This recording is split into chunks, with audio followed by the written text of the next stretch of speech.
Hey Stampers, it's Debbie with Stamp It with Debbie, and we're at day 5 of the 12 days of Christmas. If you have missed some of the other videos, you can check back on my YouTube channel and you'll be able to see days 1 through 4. Still have to do days 6 through 12. Today I'm featuring a cute pizza box. These pizza boxes are available in our annual catalog, and they come like this. And there are 12 in a package. So they're really fun. They're food grade inside. Let's get started and I'll show you how to create this treat holder. Every day, again, over the next 12 days, I'm going to be sharing a treat holder or some gift giving idea that you can use during the holidays. So what you need to make this treat box is, of course, one of our pizza boxes. You're going to need a piece of designer series paper, and I'm using this from the, I believe it's called Santa's Workshop designer paper. It's two-sided, and I'm going to use the candy cane side. You need a piece of cardstock cut at 1.5 by 11. You just need a little scrap of 2 coordinating colors. I'm using white in the Poppy Parade, and then I also cut this out of the designer paper to use on the front. I'm going to change the design up just a little bit. And I wanted to check the, yes, it is called Santa's Workshop. So let's get started, and I wanted to show you too how this box works. This just has a little belly band on the box, and it slides right off. This is what the band looks like. And then inside of this one I put a peppermint bark cookies, and I got these at World Market. And then the band will just slide, you need to slide from the top, because we have this little piece here that I put on with dimensionals.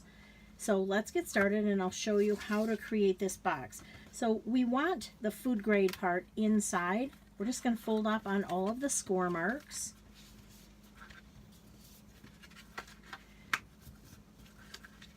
And ideally you do not need any adhesive to put this box together, but I do use a little bit of adhesive in the back, and I'll show you where that's going to be here in just a moment.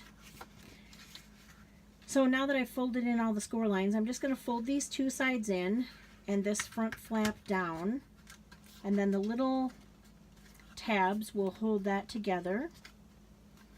And then where I usually put a little bit of adhesive, and you want to use a strong adhesive just to hold the box together, I like to put, I'll fold this back, a little bit of adhesive on these two tabs here.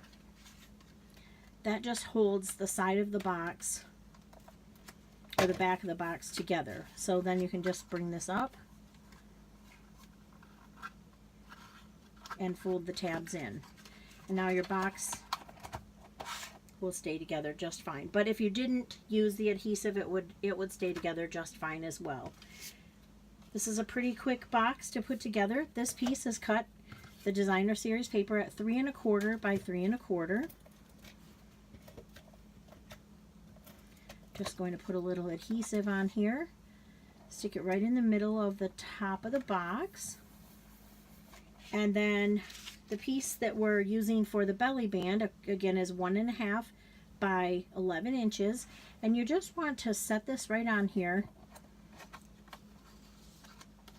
and you're just going to kind of wrap it around the box. So just kind of push it down and then wrap it around and kind of pinch it just a little bit. So now that it's pinched a little, you want to put a little adhesive here and also on this end. Bring this forward, and you don't want to make it too tight because you still want to be able to slide it on and off of the box. Now I'm going to use a couple dimensionals. I did cut this from a piece of the Santa's Workshop designer series paper, and I just used one of the layering oval framelits.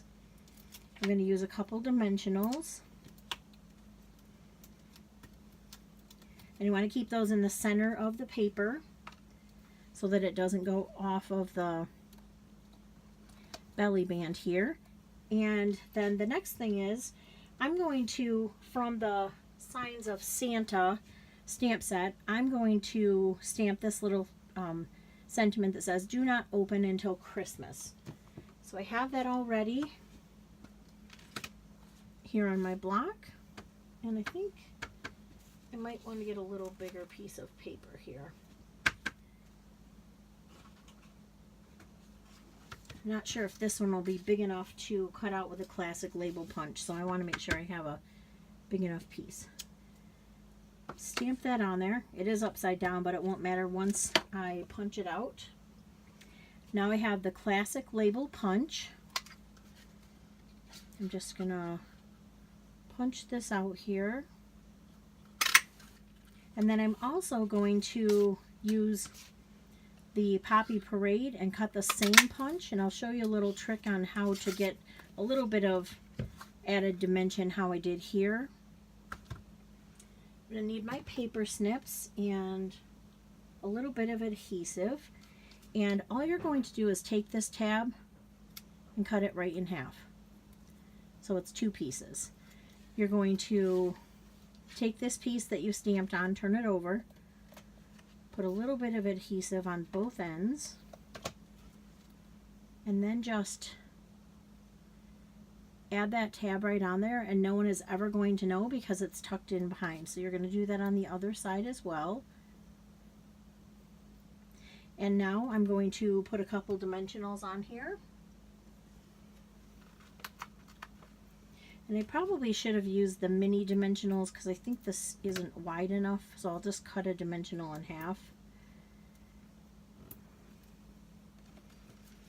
And I'm going to put one more in the middle just so that it doesn't sink down at that spot, and it also holds the Poppy Parade piece onto the white piece just a little better.